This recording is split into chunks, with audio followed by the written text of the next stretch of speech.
Welcome everyone, and thank you for joining us today to help launch the Global Youth Letter. This is an initiative focused on bringing the voices of the unheard, particularly young people, into the climate debate. We're launching today as part of Italy's official All for Climate COP26 program. My name's Scott MacDonald, and I'm the Chief Executive of the British Council. I only started the job at the beginning of the month, and I'm delighted that this is one of my first official duties. Most agree now that climate change, together with other forms of environmental destruction, amounts to the greatest challenge facing our planet. But many of the people affected, now and in the future, don't feel they have a voice, nor a way to contribute to solutions. The Global Youth Letter shares contributions from over 8,000 young people in 23 countries about their priorities for tackling climate change and the skills and resources they need to engage. And the 8,000 Rising campaign backs that up and will provide additional opportunities for everyone to contribute. It's a call for the young people of the world, wherever they live, to be heard, and it's a way to bring their concerns to the table at COP26 in November. Perhaps most importantly, it's a way to bring solutions to the table and to the attention of today's politicians and policymakers. We're honored that one of those leaders, Cabinet Office Minister, the Right Honourable Alok Sharma, who's leading preparations for COP26, has recorded a special video address for us, which you'll be seeing very shortly. The Global Youth Letter is part of the British Council's Climate Connection program, which is our contribution to COP26, bringing together people from around the world to share ideas and perspectives on climate change and to work on innovative solutions. One of the ways it's doing that is helping to ensure that this COP, hosted by the UK in Glasgow, includes as many voices as possible and is a whole of society event. If we're to find solutions for the climate emergency, and for all of our sakes we must, then collaboration across all groups will be essential. Our cultural relations work, connecting with people through the arts, education, and the English language, is an important tool for tackling global challenges. In more than 100 countries, we're building connections, understanding, and international trust between people. In an age of social media, where digital channels can be used for positive collaboration, a letter might seem like an old-fashioned way to get attention, but letters have shaped the world before now. They've changed the course of history, given us new ways of thinking, and they've started revolutions. Above all, letters are personal, even when, like this one, they're from 8,000 people. They speak directly from person to person, changing minds and sparking actions. So as we send this Global Youth Letter on its way, it's my hope that it's read, understood, and acted on. It gives me great pleasure now to introduce today's panel chair, Rushadi Mukherjee, who will chair today's event. As well as being a writer and journalist, Rushadi is an advisory board member of Future News Worldwide, which is one of our Climate Connection projects. So over to you, Rushadi. Welcome. Hi, Scott. Thank you so much for that. Hello, everybody. My name is Rushoti Mukherjee, and I am a broadcaster and journalist at the BBC. I work as a producer of the youth-focused news outlet, BBC Minute, as part of the World Service in India. I'm also an alumnus and an advisory board member of Future News Worldwide. That's the British Council's conference for young journalists. We held a virtual conference this year, and one of the themes was the climate crisis. So I'm here today to help launch the Global Youth Letter, which is a part of the British Council's 8,000 Rising campaign under its Climate Connection program. That's a platform to encourage dialogue and collaboration between young people to come up with solutions for the climate emergency. So many thanks to Scott for introducing the Climate Connection program and for giving an overview of the Global Youth Letter and the 8,000 Rising campaign. I am very pleased to be here today to facilitate this important conversation, and a very warm welcome to the hundreds of you joining us from all around the world. I'd encourage all of you here today to have a look at the Global Youth Letter after its launch and sign up for the pledge to take action to fight the climate crisis in your communities. So I will now run through some important logistics for the event. You may have noticed we have also put it in the chat box. There are closed caption subtitles available so you can read what the speakers are saying. The subtitles are available in English, Arabic, Hindi, Urdu, Italian, Portuguese, and Spanish. So most of you will hopefully be able to access them. There's a small button with CC on the bottom of the screen. So if you click that, you can choose your language. It is computer generated though, so it may not be completely accurate. We apologize if there are some sort of translation mistakes in the transition. And now we have a special message from the Right Honourable Alok Sharma. He's a British MP and he's COP26 President Designate. Let's watch the video.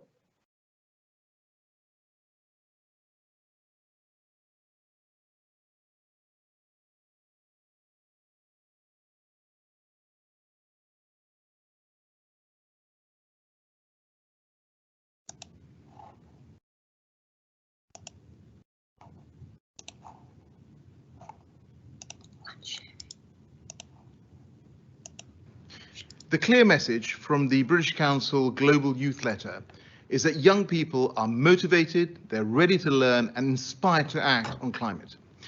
And that is the same message echoed by young climate activists that I have met around the world. But I've also heard your ask to be included in meaningful participation and for improved education and training. So as we plan for COP26, we're doing all we can to respond to these needs. And we're committed to making progress on education, training and empowerment through the principles of action for climate empowerment. And these are internationally agreed principles on engaging all of society in climate action through education, training and participation on climate change. And at COP26, countries will come together and agree a new work plan and look at how we can put these principles into practice. The UK COP presidency will also host a Youth and Public Empowerment Day at COP26. And this will focus on elevating the voices of young people and demonstrating the critical role that public empowerment and education play in climate action. Because we know that young people are vital in the fight against climate change. And we want you at the heart of the summit. Working together, we can drive down emissions, protect people and nature from the impact of climate change, create good green jobs, and keep 1.5 degrees alive. But we need all countries to step up at COP26. Earlier this year, I asked my daughters what message I should give to world leaders. Tell them, they said, to pick the planet. So let's put that message to world leaders together. Thank you.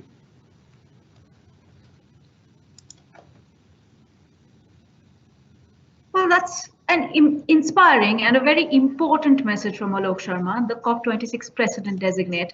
And as he said, the future really does lie in the hands of all of you, our youth.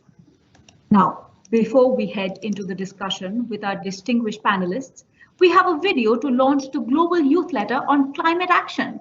That's what we're all here for today. So what is the Global Youth Letter? Well, it's a call for action from all of you, young people from across the world, directly addressing the leaders attending COP26. That's the 26th UN Climate Change Conference. It's happening in Glasgow in November this year.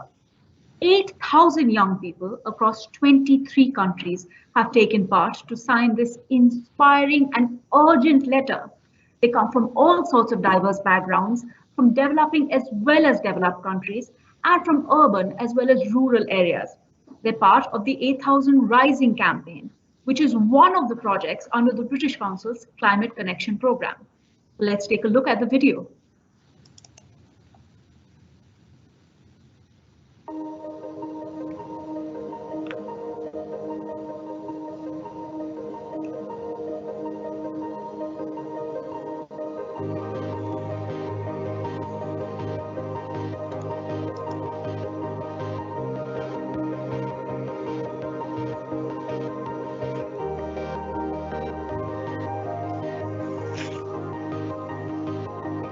I personally think that climate change is a matter of priority because it causes a general imbalance to the planet. The most important current global issue is global warming, which is due to greenhouse effect. Ice cap melting, wildfire, loss of biodiversity. Rising sea level, more floods, more hurricanes and typhoons. The forest fires, I would say, they couldn't just put it off. And all our big forests, they just really burned a lot. The waters are polluted, And so even getting access to clean water in Nairobi is quite a challenge.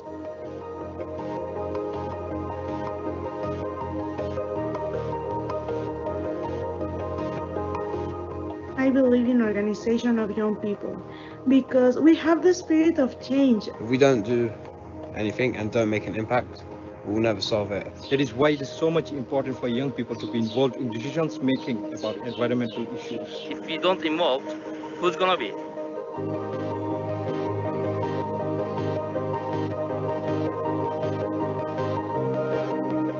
Create a digital space for different communities where they can see members creating sustainable and more environmental friendly homes. Then we should be more involved in stuff like debates and conferences such as COP26, so we can make our voice heard. To organize seminars, youth training, gatherings, discussions, campaigns, and contests.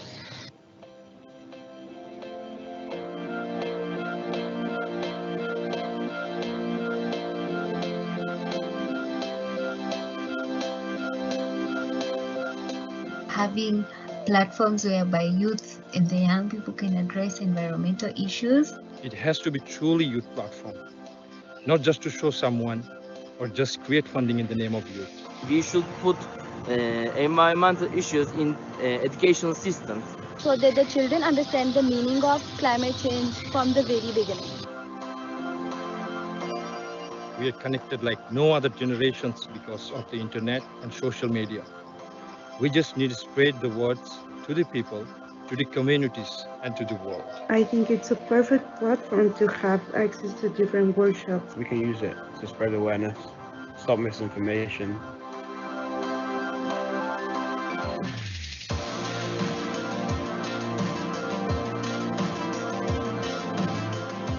Climate change is not affecting just one or a few regions. The whole world is facing it. So we need to be aware before time runs out. We have the spirit of change. Of course, we want a better place to live. And young people, this is the time for us to take the necessary actions towards climate change.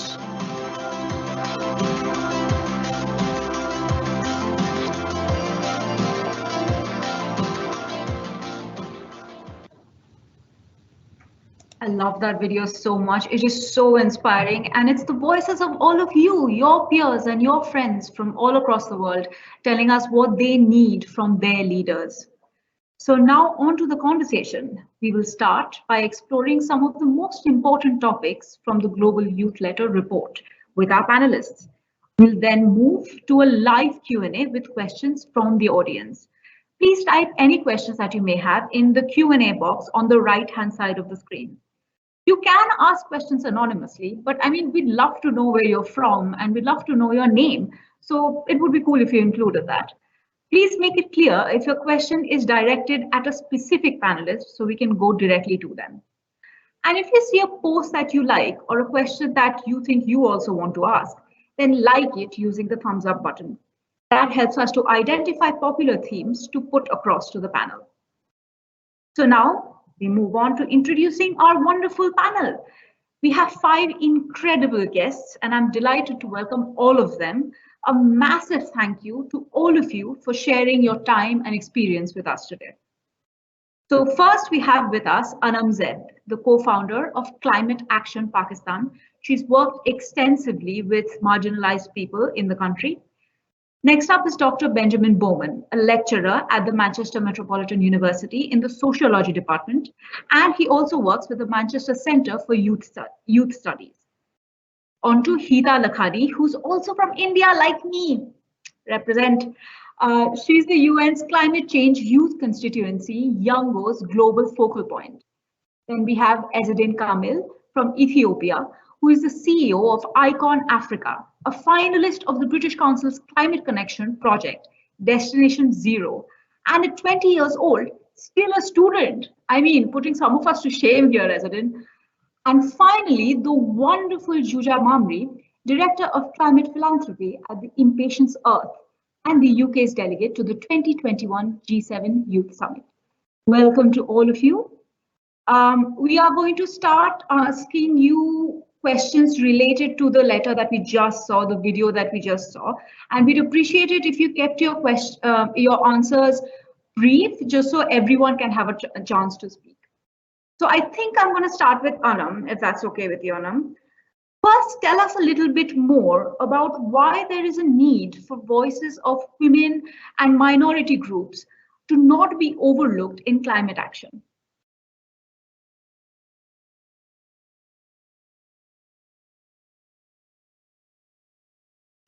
You can Hi, go ahead. Rashati. Thank you. Hi.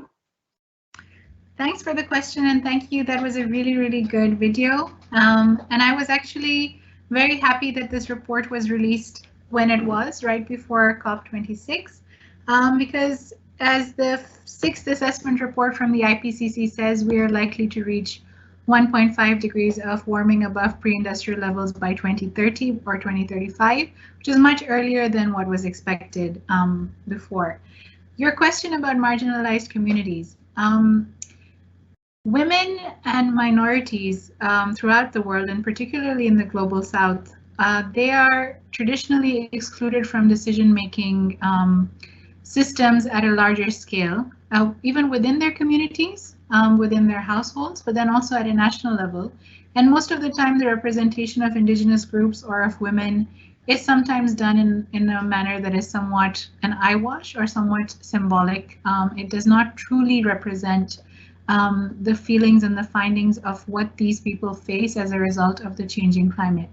The global media and the global, the approach towards indigenous people and women is to paint them in a certain light, either as victims of climate change, just, reacting to the negative impacts of climate change, or there's this tendency to paint them as, maybe, very noble or very unrealistic, having unrealistic expectations from them.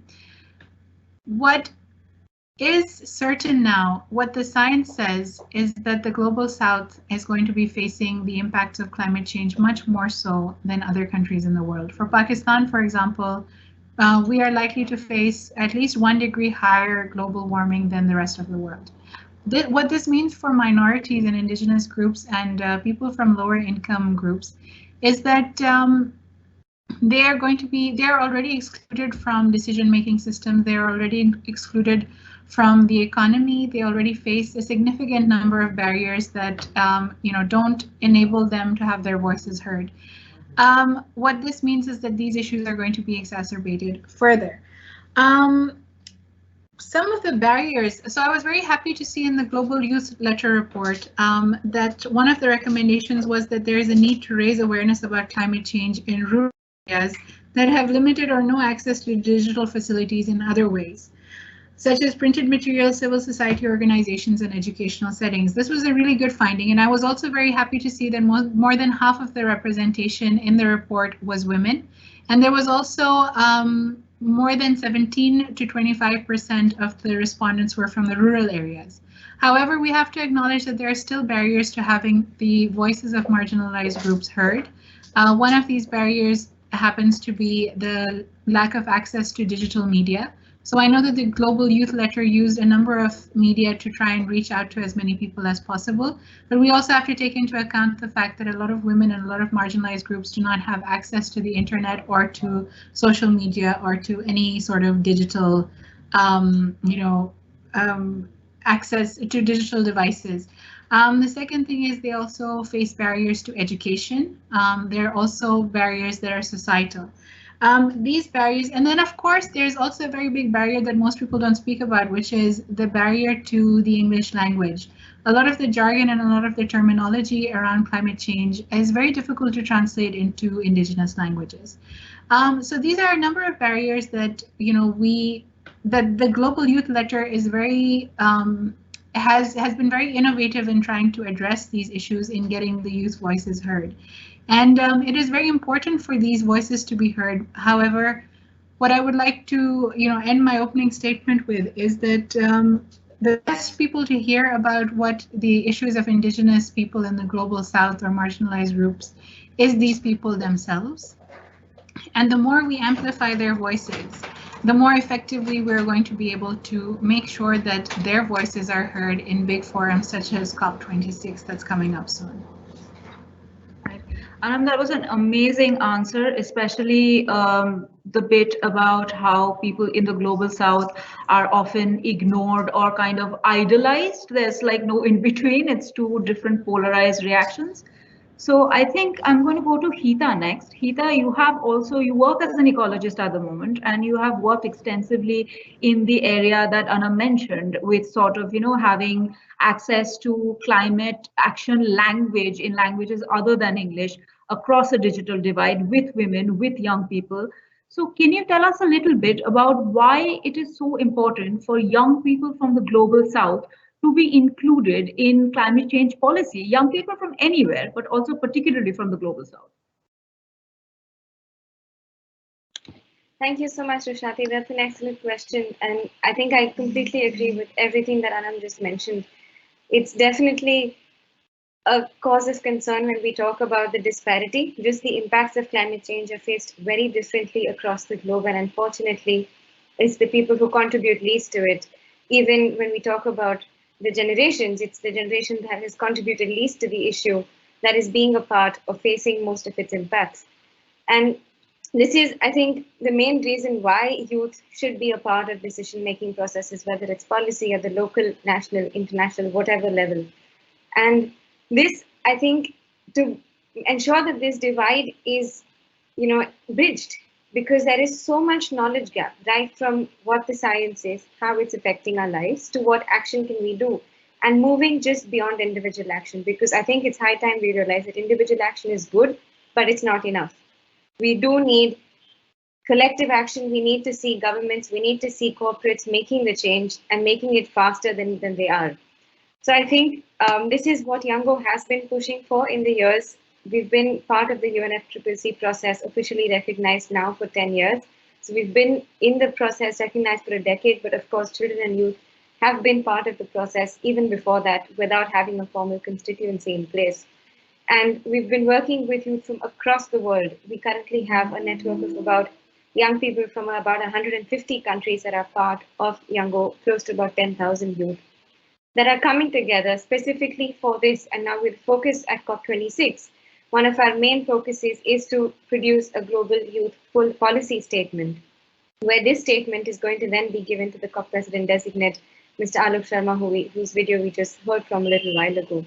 So super excited to be working also with the British Council to see how this youth letter can fit into the global policy outcome and make together a very robust system of input from youth to ensure that everyone's voices are heard when we talk about COP26. Right. Thank you so much, Hita. I think at this point, I'm going to ask Ezadin, just because of what Hita said. She said that, corporates need to get involved in the solutions, and that young people especially need to be part. They've always been part of climate action, and now they're officially a part of it with the UN's help. So Ezadin, I come to you, the finalist of Destination Zero. And you are an innovator and an entrepreneur, and you have lots of projects such as a 3-wheeler solar bike that has been recognized by the Prime Minister. And you have your company, Icon Africa. It works with green technology. So tell us a little bit about, from the perspective of a student and an entrepreneur, how you think the youth can contribute to solutions for climate action in their communities.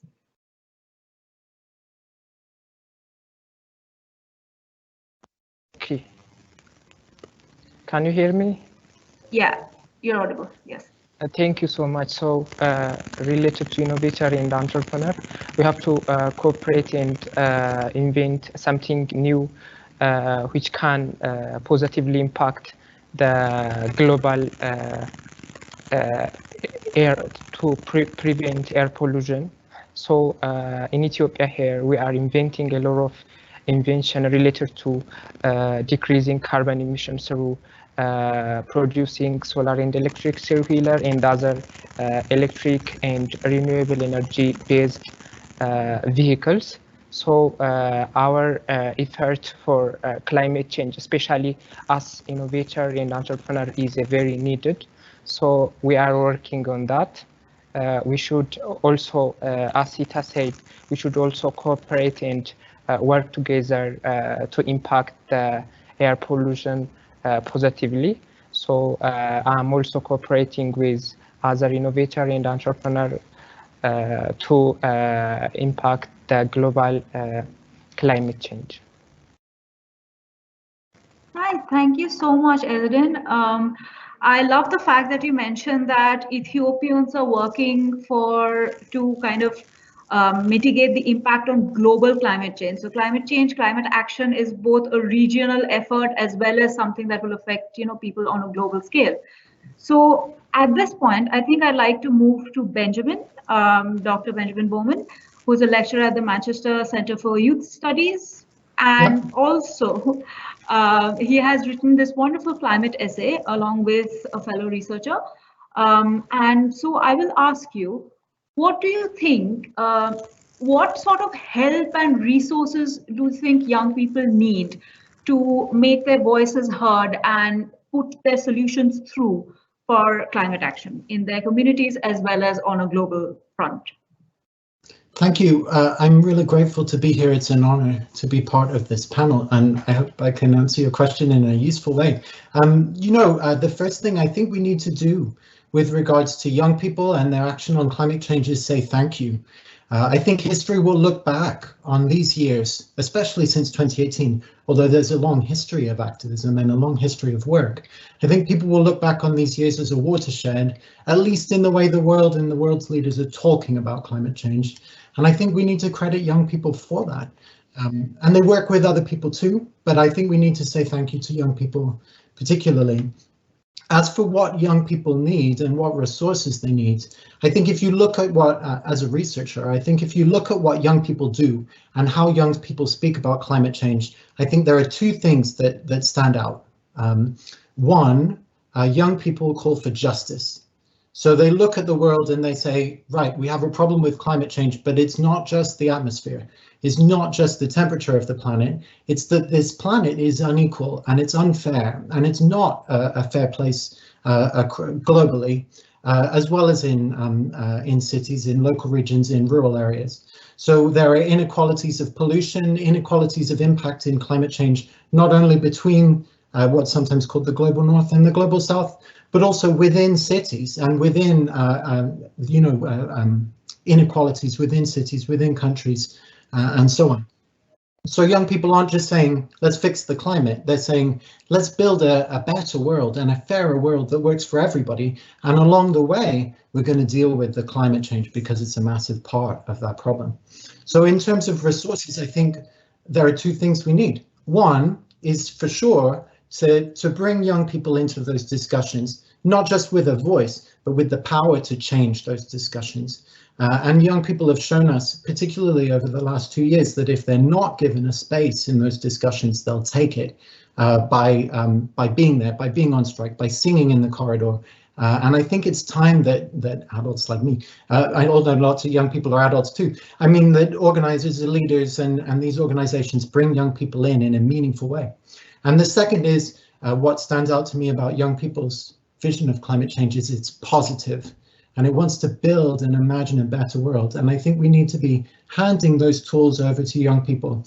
And one thing that one of the young people in that great video said was organizing young people. I think one thing that institutions and groups can do is not just to tell young people we'll educate you in what climate change is, but we'll put you in touch with others and we'll help you organize and we'll help you build your strength together.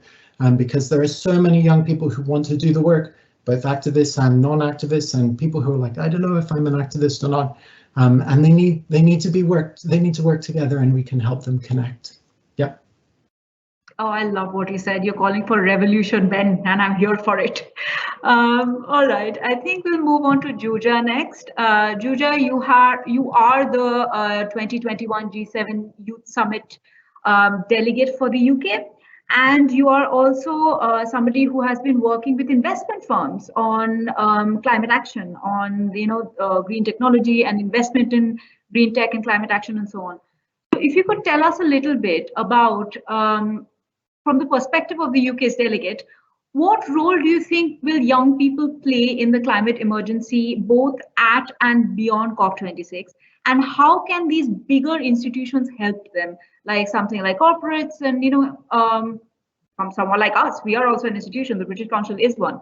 So tell us a little bit about that. Thank you so much for having me here. I'm really delighted to join this amazing panel. And I think everyone sort of covered a lot of great points, and the letter really says it all. So I would encourage everyone to get behind it and sign it. I think there's a lot of different roles that young people can play, and one of the things that I think about a lot is sort of the language we use around sort of youth participation. One of that being, we are future leaders, but actually we're leaders now, not necessarily just in the future, because I think sometimes framing us as future leaders allows us to be sort of put on the back bench to be consulted or talked to at a later date. And actually, I think this panel represents the leaders of today are young people, and we don't have to wait until tomorrow to become leaders. And so all of the people that are joining this call and that have signed this letter and that were involved in this letter are leaders today. They're not just future leaders. And I think something that came out of the letter for me that was really important was around sort of these systemic barriers to meaningful engagement. And as the UK delegate to the Y7, where I covered climate, I was in a really fortunate position in that we were able to consult across the Y7 over 10,000 people and 10,000 young people, and that really came into us building out our policy recommendations and our communique. But we also had the position to be in rooms with the decision makers, so working with government ministers ahead of the G7 and really being able to influence sort of the policy decisions that are being made. And so I think when we talk about meaningful engagement and the role that young people can play, it's not enough for us just to be quote unquote consulted and our thoughts or our ideas go in a report that just sits on a shelf somewhere and it ticks a box to say that we've included young people. Because that can actually be more disempowering than it can be empowering to be able to, say to young people, we're including your voices, but they don't actually translate into anything. And so I think for me, it's about really recognizing how we can participate in decision making. What does it look like to have young people in the decision making process? I really like, I'm not sure if anyone's familiar with the Welsh model of the Future Generations Commissioner. So where they have to make sure that political decisions of today don't compromise the interests of tomorrow. They're one of the first countries that have instituted that. And I think to be able to be building into governmental institutions this idea that young people are not just part of the consultation process, but also part of the decision-making process. And I'm excited to see how that could play out at COP as well and other international forums. And I think another role that young people can play and should play is and a problem sometimes with the way young people are, again, consulted as part of these sorts of processes is very much our voices are only heard when it comes to issues that are seen as youth issues. So when we're talking about education and climate education, it's great, everyone wants to have a young person in the room, but when we're talking about things like climate finance or a just transition, etc., that's when I think youth voices really get left out. And so for me, it's really important that we're involved in all the discussions around the climate crisis, not the ones that are just seen as youth issues. And I think that's where other institutions like the British Council, also corporates, can really play a leading role, is about bringing young people in on all issues and not just education, although I believe that climate education is really important. And I just wanted to close on an observation I've sort of made over the last year or so in talking to young people who are thinking about climate change. And we talk a lot about eco-anxiety and sort of the effect on mental health for young people. And there was a survey in the UK that showed that 70% of young people between the ages of 18 to 24 were feeling anxious around the environment. And when you speak to young people around what's causing that eco-anxiety and what's driving it, it's not necessarily, the overwhelming sense of fear or dread at the climate crisis itself, but it's this lack of agency and action that they feel. And I think if we can tackle that and have platforms and resources to give people the ability to take action. Not only will it help solve the climate crisis, it will also help people feel less anxious about the climate crisis. So I think that there's a lot of roles that young people and the people around young people can be playing.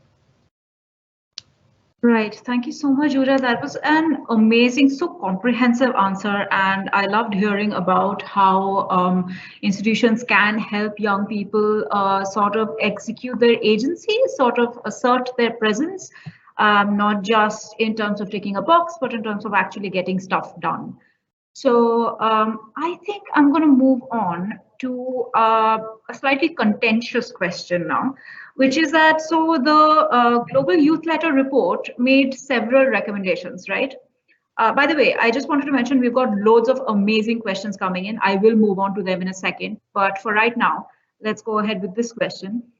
So the Global Youth Letter report gave several very important recommendations. Which one of these would you say needs to be prioritized? This is a general question. Whoever wants to answer this, go like this, and we will move on to you and focus on you. So who wants to go first on this? Which one of the recommendations need to be prioritized? I shall do that thing that teachers do in school and just go like, okay, good, the teacher answers. Ben, please. Yeah, I didn't want to just pick one because it was such a fabulous piece of work. But I mean, I wanted to step in as somebody who does research on this and say one thing that was noted in the letter, which I think we need to talk about more, is the prominence of young women and girls in the climate movements and also in things that you wouldn't call a political movement. Young women and girls are doing a lot of work and are taking a lot of the burden on. And I think that it's very important that we take opportunities to bear witness to that and uphold it. And I'm not saying that men don't. Or that young men aren't there, they are, but I think it's important to witness that, and the letter did a good job of identifying that. I think it's really important that we look at the way that climate change not only is not only unequal in its impact in different regions, but also across, you know, the way that it intersects with things like structural racism or racialized impacts, the way that people are hurt by climate change differently based on gender and also by age too, because we're talking to young people. Looking at these intersections of inequality is something that the letter did really well, and I think that that's what if there was one thing I would stick on my wall or on my lecture slide if I was teaching it, I'd say justice means recognizing that the impacts are unequal, and and that we need to uphold the work that's being done about that. Right. There's an interesting point in the audience responses, which I kind of want to raise, which says that it shows like all of you are talking about women and children, but men are also victims of climate change. That's an interesting point of view. Would someone like to take that up on how we know that women are affected, often doubly affected, because they don't have access to financial resources a lot of the time? So in terms of men being affected by climate change, could we talk a bit more about that, especially men from the global south, how climate change might affect them, how they can take action? Hita's gonna go. Yes, Hita. Thank you. I think that's a superbly interesting question. And sometimes I think this is conversations that come up saying, you know, climate change affects everybody. How can you just say one over the other? And I think what we need to realize is we're not saying men are not affected by climate change. What we're trying to say is that there is a marginalized section of society, women, people of other marginalized genders, children, tend to be more affected. And let me give you a few examples from my home country why, right? In rural areas especially, young women or women of the households are the ones going out to fetch water every day. So if there's a climate crisis, like if there's not too much rainfall and there's a drought, they have to walk longer distances every day to get water. This means that they have less amount of time to look after the household chores, to look after their children, to do whatever that they're supposed to do in the day. It's also, there are multiple studies which have spoken about how women are at the forefront, especially in rural areas, doing a lot of the outdoor work, which means working in the fields, going out for paddy work, whether it's whatever type of cultivation, water, all of that put together, right? On the other side, not that men are not affected by climate change. So we're not just talking about this. This was a colleague of mine who's from an indigenous community in Chad, and their community that keeps moving from place to place. They're from the hunter-gatherers section. And they said, because of climate change, Lake Chad is shrinking. And the water available for the community that used to move around, it's really, really less. So they can't really, they're pastoralists. So they have to reduce the size of the cattle. They have to reduce everything that they're doing. And this has caused, of course, a lot of change in how their lives have been functioning for hundreds of years. This has caused men to migrate away from their villages to go into cities and work. So here men are one way of a victim where they have to move out in search of jobs because they're supposed to look after their families. And if they're not able to cater that back at home, they have to go out and find ways to do that.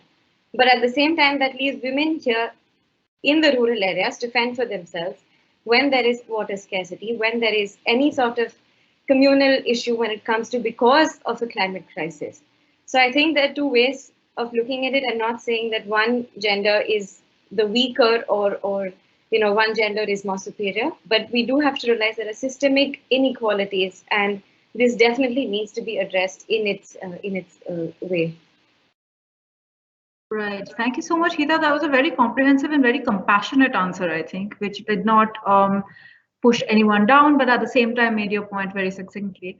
I think I'm going to ask Ezedin now. Ezedin, what has been your experience of climate change in Ethiopia? Like, as Hita mentioned, everyone across the world is feeling the effects of it, but some are feeling it more than others. So how would you say Ethiopia has experienced climate change, and how are young people in Ethiopia fighting back against it?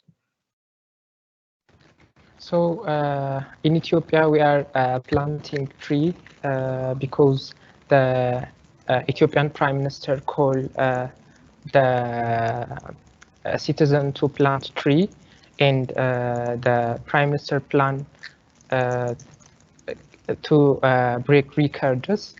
We are also individually try to invent a lot of invention, like I have invented and gone on a British Council Destination Zero competition. So we are trying to plant a tree. I'm personally try to give message on my social media platform, because I have more than 100,000 followers on my Facebook page, and I have a lot of followers on my Instagram and Twitter. So I'm trying to send my message for Ethiopian young people through social media, especially by being example with inventing a good technology that not use the fuel to run, not use the fuel to operate. So we are. All right, thank you, Ezedin. That's amazing to hear that you're using your platform so responsibly. We will move into the audience questions in a bit, but I think what Ezedin said very neatly segues into something that I wanted to ask about, which is the digital divide. Like, how do we reach people who we cannot reach on means such as social media? So whether it's because of a language barrier, whether it's because of an internet barrier, I think Anam is nodding. I think she'd like to answer this one. So if you could hear a little bit more about that, how do we reach such people and such communities? Anam. So we can read. Oh, okay. All right. Yeah, Ezedin, go ahead. Sorry, go ahead. Okay, thank you. So we can reach people by posting a good and interesting and fact details. So we can reach people through that way. Okay, okay. I think I'd like to go across to Anam now. Anam, if you could tell us a little bit about how you think, people who are not reachable on social media, how do we go across to them? Thank you very much, Justin. I think also, I think how to bring attention to the efforts that they're already doing. Yes. Yeah. That's very important. Thank you both for your input, Ezedin. The Global Youth Letter report and the research actually says that it emphasizes as part of its recommendations that we have to establish communication channels for harder to reach communities, and we also have to raise awareness in the rural areas. And this is extremely important because generally what we're seeing is that climate change and climate change activism is increasingly becoming concentrated in certain localities. So in certain countries, it's very much the English-speaking youth that have access to materials or have access to the information that can turn them into activists for climate change. And at the same time, at the global level, you see that there are certain ethnicities that are kind of dominating the youth space as far as climate change conversations are concerned. So we don't really necessarily see a lot of representation of people of color or indigenous people when it comes to youth representation on climate change. So thank you for pointing that out, and thank you for giving me the chance to speak about it. And at the same time, what's very unfortunate is that the onus for acting on climate change is also falling upon people either from the global south, so if someone wants to demonstrate the impact of climate change on the world or the impact of overpopulation and then climate change, they're going to show you a footage of an overcrowded street in South Asia. No one's going to show you an overcrowded street in New York, with the assumption that these countries have a higher population and they have a higher carbon footprint, which is a complete and total fallacy. That's not true. Poorer people, yes, they may be more in number, but their individual carbon footprints are much smaller than people in richer countries, particularly as far as the youth is concerned. COVID-19 has exposed something very, very interesting.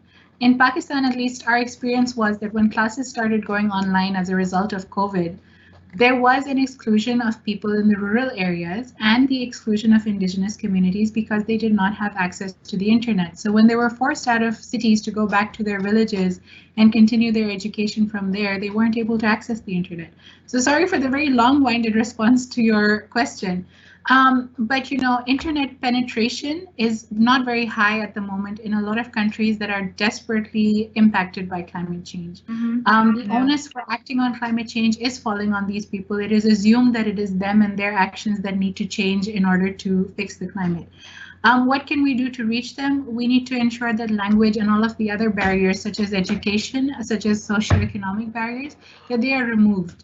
How can we ensure to do this? The policymakers of today that are sitting and making our policies at the moment, we have to ensure that they make sure that there is internet penetration. We have to subsidize the ways that information reaches these communities. We have to ensure that education is equal for all. At the end of the day, climate change is not something you can address on its own. Climate change affects everything. So until you build the very resilience of these communities, and you can build their resilience by making them more powerful through education, through advocacy, giving them the financial means, that they're comfortable enough to raise these questions. If people in rural communities from poorer households are not worrying about how to feed themselves on a day-to-day basis, that frees up a lot of mental space for them to be thinking about and speaking about climate change instead. So, as long as our governments are able to provide the basic facilities, food, water, education, that's how the indigenous communities are going to be able to speak up. Right, that's a very good point. I mean, if you have food, only then can you worry about things other than food. So yes, I was just about to go to you, Juja. We have a very cool audience question, which I thought I'd ask you. So Julia in the Philippines is asking us, with the upcoming UN Climate Change Summit, how do we push our world leaders to take action on multinational companies and hold them accountable to their emissions and their destructive way of going about their business? Heavy question. Indeed. How do we? It's a good question that I feel like we all wish that there was a simple and easy answer to. I think, one of the main ways is that we keep on shouting about it. And the reality is that policymakers are accountable to voters, and if we're being politically active in ensuring that we're making our voices heard through various different mechanisms that they need to be pushing forward on this issue. I think that's definitely one way. And I actually just wanted to pick up on some things that were said earlier. I think that the point around sort of how we talk about climate change or the climate crisis in different communities around the world, one thing that I just wanted to raise is that we also need to be careful not to be sort of coming in with this very, and I speak as someone who lives and works in the global north, like a very global north centered lens of what climate change means. Because when we're talking about raising awareness of climate change and climate education, a lot of people around the world are already facing the impacts of the climate crisis, and just because they don't name it or frame it in a way that is easy or simple for policymakers or people in the global north to understand, it doesn't mean it's any less important. So I'm really interested in finding ways that we can be learning from others rather than sort of imposing our own framework. And I think something else that I wanted to add, sorry, this is completely not answering your question, around sort of youth engagement and what that looks like specifically at COP, and COP being a really important platform for what your question was referring to, for sort of that action happening, is, you know, some of these platforms and conferences are really inaccessible. I don't know how many people on this panel were attending COP themselves this year, but just in terms of the cost of attending a conference like COP, you know, there's very limited funding for youth action on climate change. That's something that needs to change. I work in climate philanthropy. Across the board of philanthropic giving, only 3% goes towards climate, and of that percentage, the amount that goes towards young people is ridiculously low. And so I think we could talk all day about the ways in which young people can be involved in making change and action on climate, but if we're not putting our money where our mouth is and funding young people to be able to do this work, because they shouldn't be having to do it for free when other people are getting paid for it, and they should be able to have access to opportunities like attending COP, attending different conferences, and, you know, there are other logistical, you know, visa and COVID and everything, but just from sort of a cost perspective, I think it's really important we start thinking about how we resource young people in that way. And I think that goes back to what Benjamin was talking about a little bit earlier. But I think that's a really important role that companies and corporations can actually play in using financial mechanisms to be able to support young people to take action. Right, that's a fantastic point. Again, kind of similar to what Anam said, give us money so we can fight the climate change problem, right? So I think I want to come to Benjamin next with another amazing audience question. I will again ask everyone, we want to hear from everybody, so please keep your answers a little brief. Also, I wanted to check in that Hita's fine. She's just turned off her camera and her speaker, but she's here, she is with us. She's not lost, please do not worry. Okay, right, so moving on to Benjamin. So we've had a lot of questions about the role of education. So how important is education for climate change? So I know that in India, environmental education, which was a huge part of the syllabus when I was growing up, is gone now. It's no longer a part of it. So do you think, so the person goes on to ask, how will people living in less industrialized places be able to understand the urgency of climate change if education is not there? And do you think that volunteering in environmental school campaigns can be effective? Thank you. And it's a great question. Education, when people talk about education and climate change, they usually think about it, and it's not a bad thing. I mean, it's the way that it's typically done. They think of it as top down. And so they'll talk about, you'll see slogans, particularly in adult or older groups activism. You'll see the slogan, listen to the science, very often. And when people have those slogans, or when they have those education programs, what they're talking about is an elite science cooked up by a small number of people, and then kind of passing it down. I don't think that that's the only form of education that we have, and I think a lot of our education in terms of climate change needs to be to look at climate change in the opposite direction and build from the bottom up. Because people are, particularly when they experience climate change in their everyday life, and frankly, I don't think that that's just in the south. Right here on the edge of Manchester in the UK, just out my window, I can see Saddleworth Moor, and we have wildfires on there every few years. A few years ago, 2018, I think it was, we had a wildfire out there that was so large it impacted millions of people with air pollution, and people around here know it. You know it if your road is so polluted that your life expectancy is hit, and you know it if the aircraft on your flight, because you're under a flight path, are polluting your atmosphere. So it's about talking to people about their everyday lives, the things they already know and experience, and also about giving people the tools, not just to know about them, but to speak about them, share, to organize with others, and to take action. Sometimes that action can be just the process of sharing and building a cooperation with others. And in my essay I wrote with Chloe Germain, my friend and colleague, we talked about how so much of young activism that we saw in our research was about processes of young people really getting together and sharing their experiences and their visions of how life could be better. So yeah, so number one, we do need some of that top-down education about what climate is. We also need the bottom-up, talking to people, listening to them about the things that they know, and supporting them in developing those tools to get together, to share, to cooperate, and to take action that matters. Yeah. Right. Thank you so much, Ben. Juja, I think I'm going to go to Hita next, if it's all right with you. I will ask her a question that we're getting a lot of sort of thumbs ups for in the chat, which is to do with deforestation, which is what actually most of our environmental education at school, I think Hita will know, consisted of talking about deforestation. So the question asks, in this recent year, many forests have been a victim of fires as well as of cutting down. So how could we decrease the use of trees in our daily lives? Yeah, and as individuals, how do we help reduce deforestation? I think that's the question. Thank you for that question. I think there is no simple answer to this, because as individuals, we're not really going out every day, chopping trees for different things that we might need. But what we are doing is we're consuming day-to-day things, like, for example, we're consuming paper, we're consuming, packaged food, and all of that at some point has an effect on deforestation. Very simply put. Hita, I will interrupt you for 1 second. There's a very similar question about plastic waste as well. So if you want to include that as well in your answer.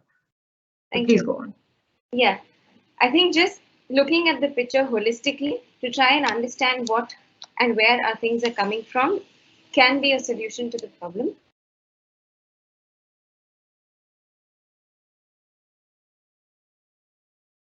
To either deforest or mine or whatever that might be, or dig inside the oceans to get that amount of oil and to produce the plastic. So I think it's not just talking about forests where I, as an individual, what can I do to stop deforestation? But it's looking at the whole aspect of consumerism, right? What am I consuming? Where is it coming from? What is it being made of? And trying to go back and understand the process. And a lot of it is not available. A lot of the answers are not available off the internet. If you just try and understand, I bought a packet of chips. What is the packet made out of? I know it's plastic, but where is it coming from? And these are not simple answers. So I think just trying and understanding the whole systemic issue, that it's not the problem of the individuals. Yes, we are the consumers. We have a right to choose what we're consuming. We have a right to ask for change from the people who are producing the goods for us. But at the same time, the change has to also come top down. The change has to come through the system. And if we demand for it, that is our role to ensure that we're creating more noise for this kind of change. Right, that's a fantastic, very comprehensive answer again from all of you. Like, we can see why you're here and you're talking to us and educating us about these matters. Now, very quickly, there's a fantastic question. We have only 2 minutes left in the Q&A. It is to do with people who don't believe in climate change. The question is, how do we connect with them? And yeah, who would like to take that up? It's a fantastic question, but it has to be a rapid fire answer. Juja, would you like to go for that?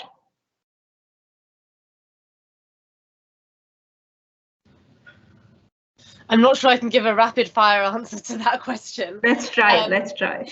Yeah. I think we've spoken a lot today about conversation and collaboration and dialogue, and I think the whole premise of the British Council's Climate Connection is about bringing people on a journey of learning about the climate and what's happening and how they can be involved in helping make change. And I think for me, in the very few, I have to say, the very few people that I've come across that have sort of denied that climate change exists, I think it's rooted in an element of fear, and fear of sort of what it means to actually accept that we're living in a crisis and that we are living in a very unpredictable time. So I think to be able to handle those conversations with information, not misinformation, but also the positivity that was shown throughout that global youth letter of, you know, we do have hope for the future, and not everything is so doom and gloom.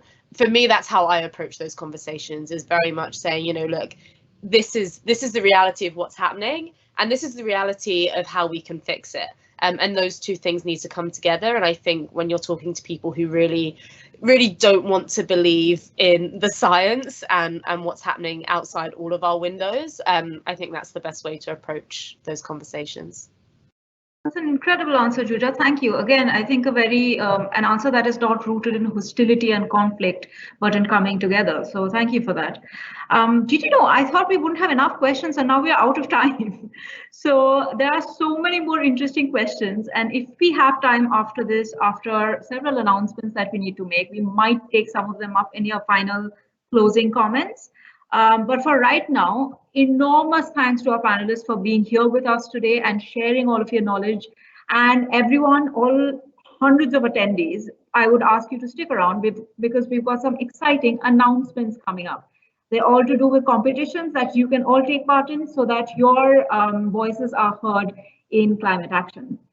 So I mentioned that our Ezedin here is a finalist of the Destination Zero competition by the British Council. Well, here's some good news for all of you inventors and innovators out there. It's running again at the end of November. This time, it will focus on the legacy of COP26, climate action and resilience. Look out for details on the website. And for the students and teachers over here, especially those of you who like filmmaking, there's the Climate Action School Video Competition. We're looking for short films about climate action in your communities. You can stay updated with the latest climate change content and exclusive invites to events, webinars, competitions, and more amazing stuff by subscribing to the Climate Connection newsletter. Again, details are on the website. And the Global Youth Letter and the country statements of all people who participated will also be available there immediately after the event. So now we move on to our panelists' final comments.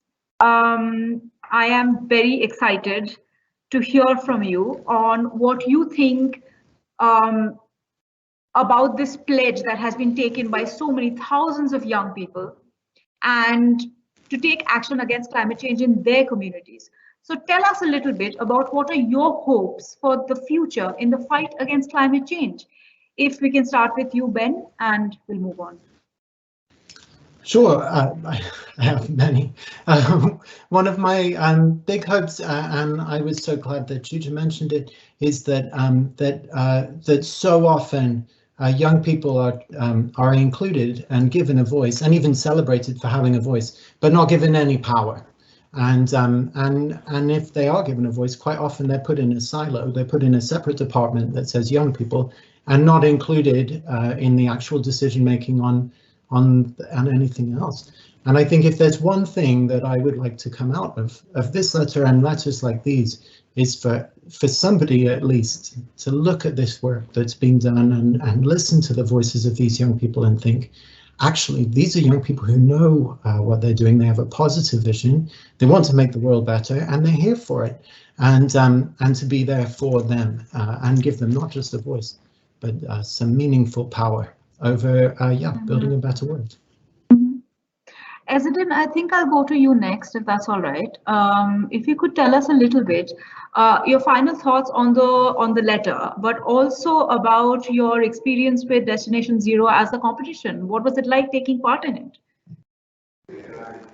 Okay, thank you so much. Can you hear me? Yeah, we can hear you. Okay, thank you so much.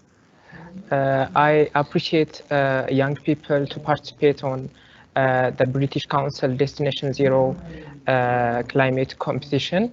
Yes, I'm one of the British Council Destination Zero climate change innovation competition top 10 finalists. The competition was highly competitive in the way that we also how young innovator and entrepreneur are give a big concern for climate change. I was very happy at the moment because the competition is all about getting mentorship for our project from the British Council with a £3,000 grant award. So currently I'm using those British Council resources. I'm currently working on bringing my solar and electric three-wheeler car into the market here in Ethiopia. I'm working on product development. So I highly appreciate innovate to participate on the upcoming British Council's Destination Zero Innovation competition. Okay, thank you so much, Ezedin. That was it's wonderful to hear your experience, and we hope it inspires many other young people to kind of join you in taking part in the competition. That's coming up again at the end of November, people. So keep an eye out. Right. Now, if we move on to you, Hita, tell us a little bit about your thoughts on the letter and about, your hope for the future of climate action amongst young people. Thank you. I think the letter is incredibly hopeful to see so many youth come together to create this document, just talking about what they would like to see. I think this is a great step and is very, very hopeful in itself. What I would like to see, though, in the form of climate action is actually this put into action. So people who are in power today take what they're asking for, take what the youth are saying, and really implement it. And let's begin with COP26. I really hope this is a wake-up call that the pandemic and 2 years of seeing how we've suffered is actually a wake-up call to see what the impacts of climate change can look like and how worse it can get in the years to come. And I really hope that this is really something that is taken seriously and youth voices and the demands from young people are considered in the decisions that they're making every single day during the COP. Right. Thank you so much, Hita. I'll move on to Juja again for your final comments on the letter, and also tell us a bit about if you think climate strikes will be an effective way for young people to fight back. What do you think? That's a question from the audience, by the way. I think I have a lot of hope for the future, because I think we sometimes can get lost in discussions of, technology and innovation and all of these things that we need to solve the climate crisis. But actually, I think, most of the solutions already exist. And actually, this letter just speaks to some of the really simple steps that we need to take to be able to help put ourselves in a better position. And so I think it exemplifies that across the world, there are some really core themes, no matter where you are as a young person, that you're asking for. And so I'd really love to see those be implemented. And I think the other thing that this letter does really well, and I hope more things do, is make it seem like climate action is accessible.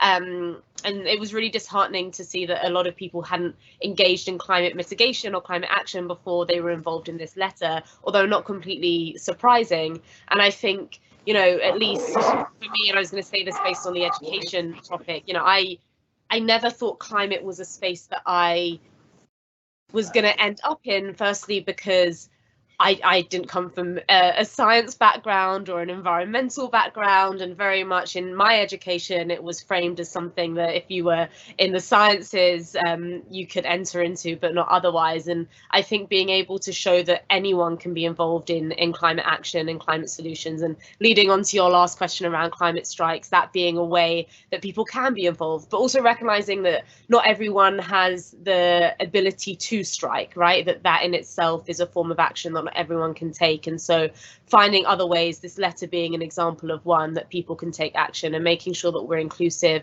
in any action that we're taking as young people, for young people, but also for the entire planet. Right, thank you so much, Juja.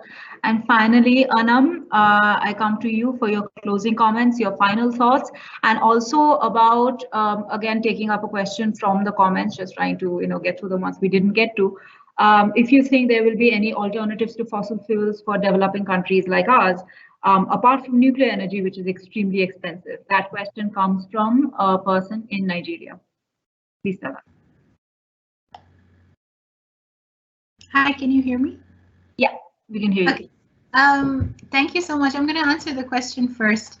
There are technologies that exist, and in fact, one of the things that is going to be under discussion and has been under discussion at the Conference of Parties over the last few years has been that there has to be technology transfer from the developed countries to the developing countries. So it's not just about finance anymore, it's about transferring patents for certain technologies to poorer countries, so that the shift towards renewables can be made much easier.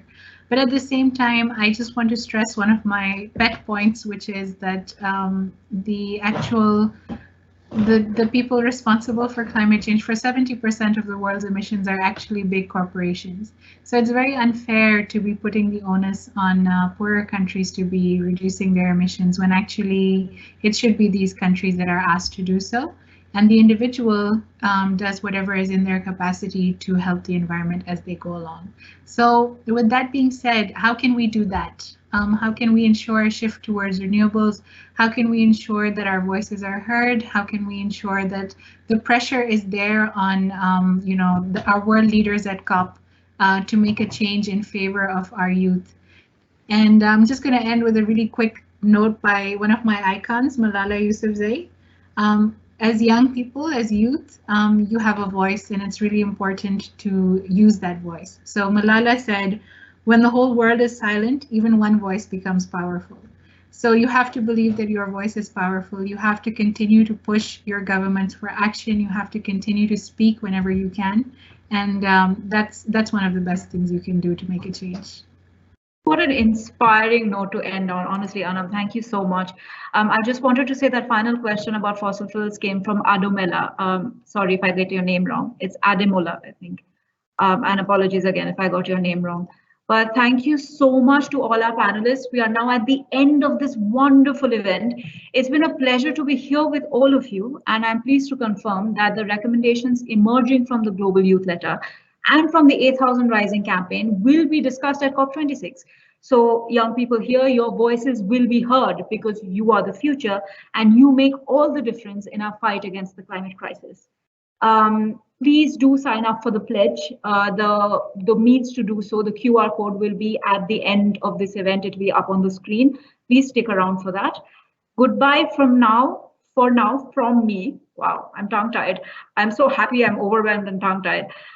Goodbye for now from me, Rushoti, and over to you, Scott.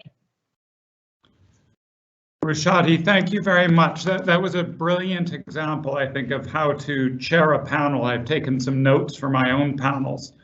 And I also want to thank all of the great panelists for such an illuminating debate. I found it all, and I found all of you very inspiring, and it does give me hope for the future. And I'd also like to thank everyone who helped organize today's event and worked to create the good videos. But most of all, I'd like to thank everyone who tuned in and got involved with the discussion, because it's a discussion that needs to go far beyond COP26. It's one you all have something to contribute to. And I would really, really urge you all to not underestimate your potential power and influence at this critical moment. And many of the panelists talked about, ways you can increase that power, and I think that's where you need to focus. And very finally from me, just a reminder to everyone that if you'd like to add your own name to the Global Youth Letter and pledge as part of the 8,000 Rising campaign to tackle climate change and have your own recommendations added to the document, it's not too late. Just follow the link on the screen and you can get that done. So thank you very much, everyone. This is important, and I think we're on the right track with this letter. So goodbye, everyone.